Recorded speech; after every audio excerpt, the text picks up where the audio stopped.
Today I'm here with Lisa Sicard, a blogger and social media specialist from Maine in the US.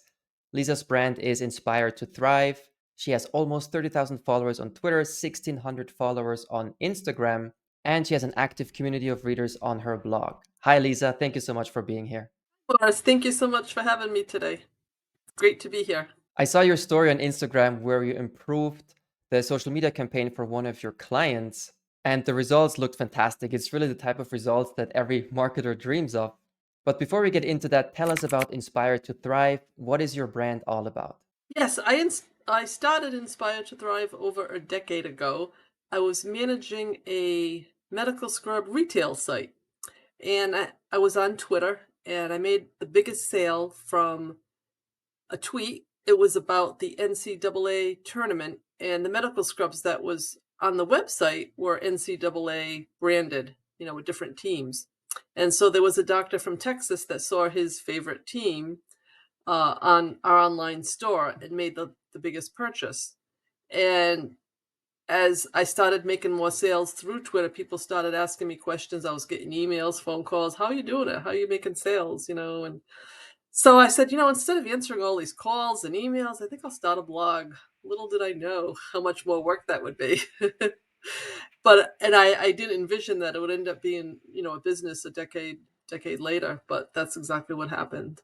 Um, so I really focused on social media, and then I kind of also focused on SEO because I was running this website. So I needed to learn SEO. And as I was learning things, or as I was making mistakes, I was blogging about the mistakes to help other people online. So that's where that Inspire. So it was Inspire to Thrive. And it was, again, social media, SEO, and the blogging. I like the name because it includes your mission, right? It does. Yes. Yes. How would you describe the work that you do today? Are you a content creator, a solopreneur, or an influencer? Solopreneur because I wear many different hats. I consider myself a social media time saver because a lot of my clients don't have the time to deal with social media. So I really am a time saver to them that I can do it for them.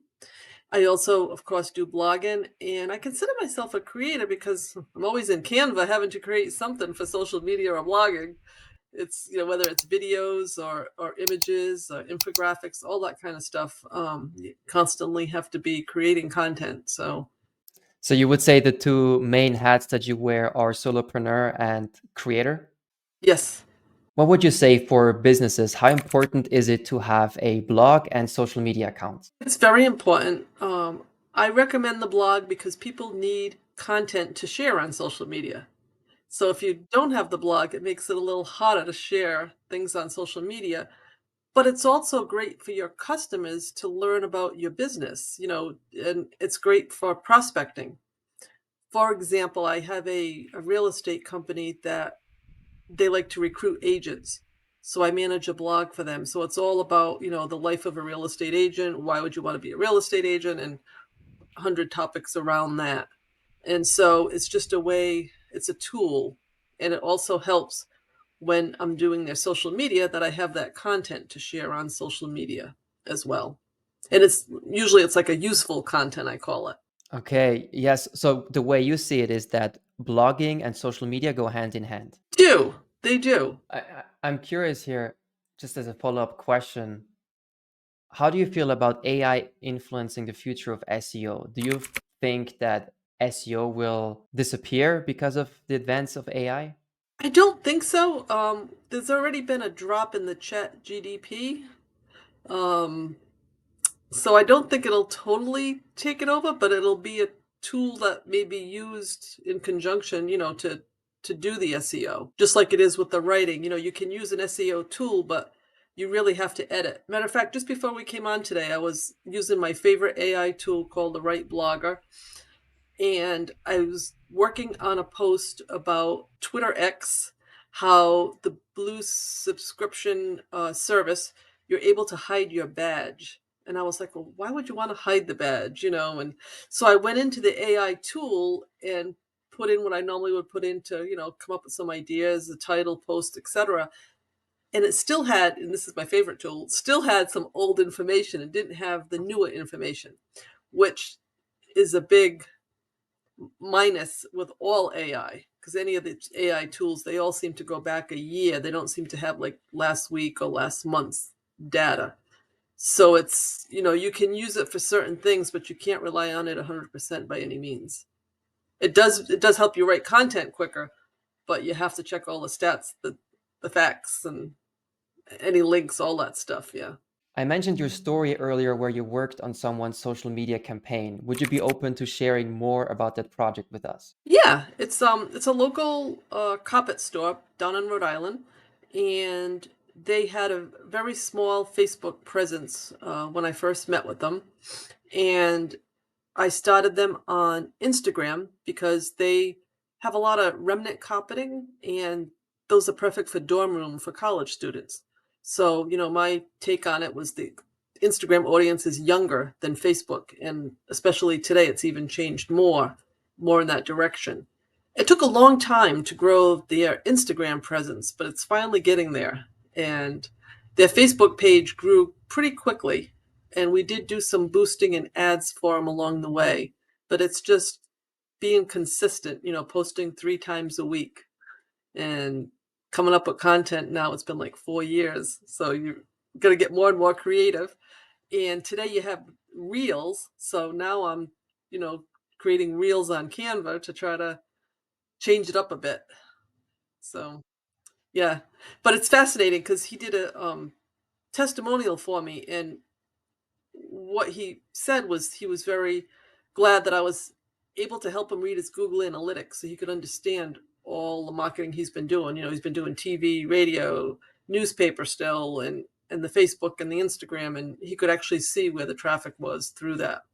And I also do the Google My Business, now called Google My Places. So I do the postings on there every week as well. So, for someone who decides to grow their social media accounts today and use their social media accounts to gain traction for their business, what would be your recommendation? To only stick to like 1 to 2 networks in the beginning, because you'd get overwhelmed and you wouldn't be able to keep on top of all the constant changes on a particular network. So in the beginning, I'd really recommend to stay focused on 1 or 2 networks. And I can't tell them which 1 or 2 because every niche is different. It depends on their audience, where their audience is. So that would be the first.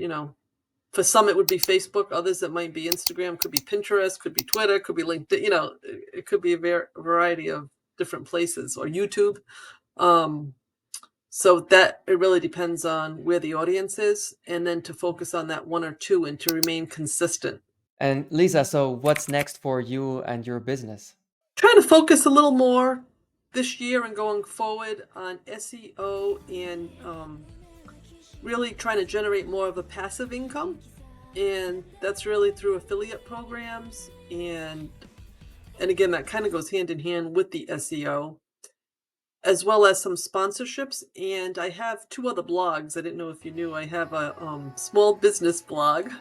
I've had that for a few years, and it hasn't been doing that great because I really wasn't focusing on the SEO. So that's kind of my next big project. And then I have one on rural life since I moved up to Maine. And it was just a fun blog because I take a lot of photos up here.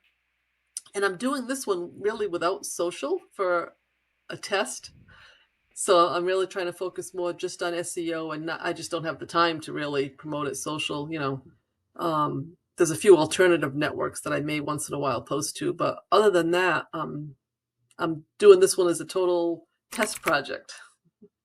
I don't post on there as often. I try to post once a week is my goal. Sometimes I don't make the once a week, but at least every 2 weeks. So All right, Lisa, which other links about you or your blog would you like me to share in the description below this video? maybe my YouTube channel. I'm also working on growing the YouTube channel this year. I've done a lot more videos in the past 2 months than I've probably done in the past year. It's been a lot of fun doing some short videos, doing some long videos, and then I've been using a service. I use an AI tool to make blog posts into videos, and I've also hired someone, New Horizons 123.com, Julie does that, and she does an excellent job because I've played with this AI tool. It takes a lot of time. I'd rather pay Julie. You know, she's fabulous, and, so yeah, I've been kinda doing a combination of it all. And for anyone who would like to get in touch with you, where should I send them to? Lisa at inspiredtothrive.com. Well, they can tweet me, they can send me a direct message on Twitter too.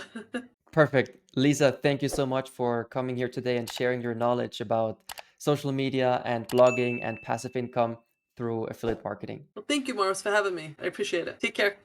Bye.